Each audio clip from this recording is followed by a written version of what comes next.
So last Thanksgiving, my Uncle Dave decided to host dinner at his place for the first time in years.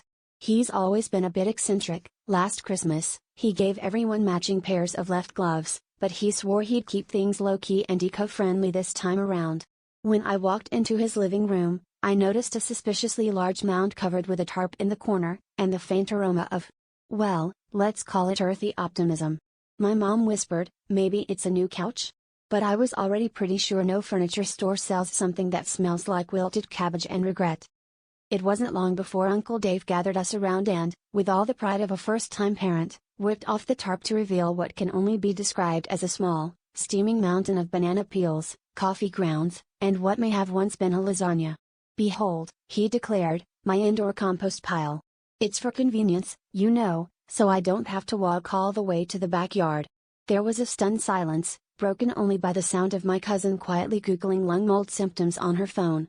Uncle Dave went on to explain how he'd been saving all his food scraps for weeks, and how he believed true sustainability starts at home. Specifically, in the living room.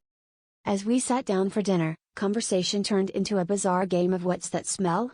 Punctuated by Uncle Dave's enthusiastic lectures on worm castings and microbial colonies. He even offered to show us his compost tea, which, for the record, is neither tea nor something you'd ever want to drink.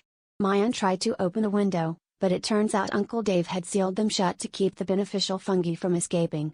At this point, my little brother refused to eat anything that wasn't still in its packaging, and my grandpa started reminiscing about the good old days, when garbage belonged outdoors and salads didn't have surprise protein. Finally, when someone asked Uncle Dave how he could possibly stand the smell, he just grinned and said, easy. I call this my rotten core values.